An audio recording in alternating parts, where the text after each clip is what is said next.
University. Thank you We're very much. absolutely honored to have you with us. And as a member of the International Advisory Council, we are so enamored by the kind of rich presence that you bring to the board. Thank you. There are so many sets of people bringing in different values to the table, and you are one of the eminent people that you're going to be on our board. We're so happy to have you here with us. Thank you very much. It's an honor to be part of this beautiful, beautiful university. And thank you for inviting me here. And I hope that I'll be able to be of some help in any way that I can. Of course. So a couple of quick questions. We believe that art is the healer and will unite the world. Because today, in the kind of scenario that we are in, we believe that art is definitely going to be a healer, and music is something which tops that. Yeah. What's your thought process on that? Well, music has been known to bring peace, and it has always brought a spiritual peace in the listener. And music has always played a very vital role in history. Right from the time when Beethoven was around, he used to write symphonies that had things to do with the world scenario. Mozart used to do that. We have been in the recent history. Music has played its part in helping different situations like famine, and like in Africa in the 80s, there was Live Aid, and there was so much that music has contributed. So music is a beautiful. I think music is one of the most powerful diplomacies that can be used as a tool to bring people together and also to calm people down.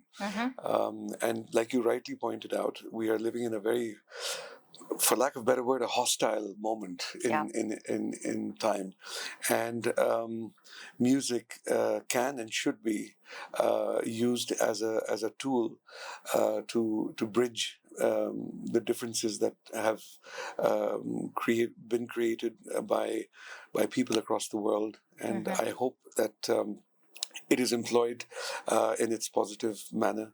That's true. I hope. Of course, we are hopeful too. My next question to you is, I think we have been seeing a lot of change in the geopolitics across the world. And from the education or academic perspective, we see a lot of brain drain and a reverse brain drain happening too. Right. So in your opinion, what do you think should be the students' perspective towards educating in India? What do you think is their future? Is it going to be great studying in India at this point in time? Or do you believe that taking an education in the foreign university would still add value to them? What is your thought process on that? My view has sort of evolved with time, because, there was a time when, going abroad for education was the greatest sort of endeavor everybody used to try and aim for, and I'm included in that. When I was a kid, I studied in England. I grew up there. I did my education there, and I went to University of London. Then I went and I became a barrister at law, but that was also because the access to information was very limited. Now, for example, today we live in a time where technology has enabled everyone to have information from any part of the world about any part of the world. So it is no longer that as if, if you go to England, you're going to suddenly get something that you cannot get in India. And so because today, and especially after the pandemic, when people realize that, we don't have to be in the city or be in the actual premises in order to get your work done. You could be sitting in Bangalore and communicating in real time with London and get the same amount of information and the same amount of work done without having to physically go there. So Right. the fact of the matter is that, and today, I mean, you have access to every part of information possible. So the educational system in India is no longer, for lack of a better word, deprived of any kind of facility or information or education Right. or insight or knowledge, which would be only limited to another country that they have. I mean, today, information, the best part about information is that everybody has access to it. So you can't suddenly say that, oh, if I go to the United States, I will get a better quality of education because they have more knowledge, because that's not true. Right. Today, we have as much knowledge available to us here as they will have in any other part of the world. True. And it's just a question of how you want to utilize it and benefit from it. In fact, to be honest with you, I mean, I am very much in favor of people having the same education in India with the same kind of academic excellence, and also hold on to their own culture. True. So Because the point of the matter is that many a times, and I'm also speaking out of experience, because I mean, there was a time when I went off to England and I became very alien to my own culture. Right. Because I adapted and adopted that particular culture because I was in boarding school. Right. And I suddenly, my father suddenly sort of said, yaar, ye to gora ho raha hai. And so he said, let me just bring him back and, tell him what ghazals are and tell him what,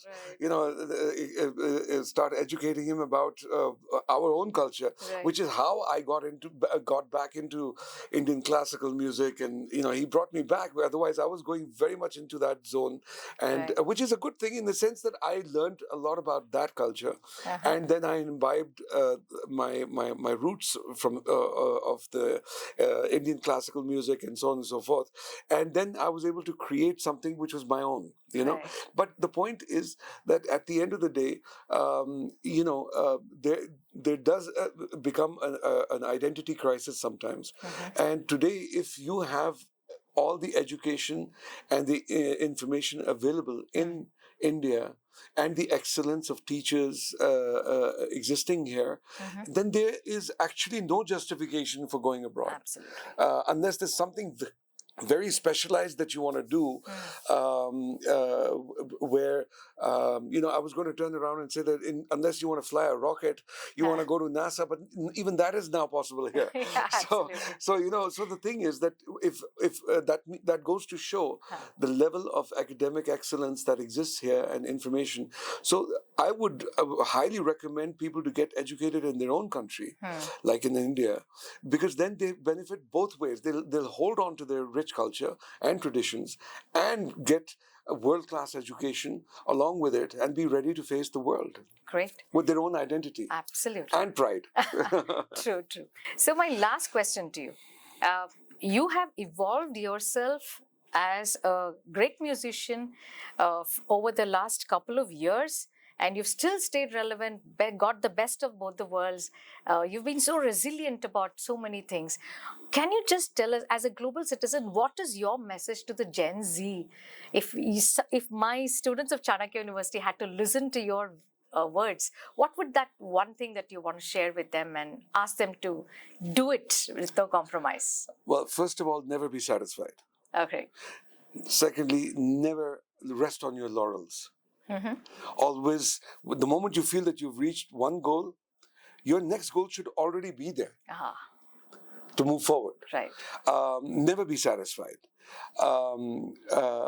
Number three, don't just scratch the surface. Because what is happening now is that people love to read the headlines, but they don't like to read the details. And that the actual essence is in the details. Right. And if you get into the habit of reading the details, then you will actually understand the headlines better.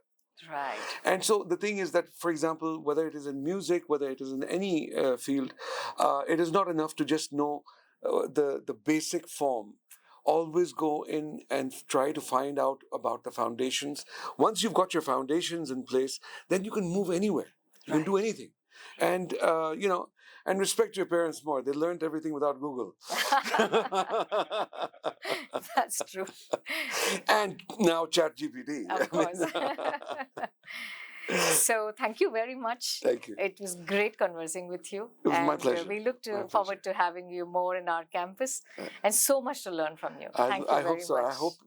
I look forward to learning a lot from you. Great. That's been Thank you so very humbling. much. Thank you so much.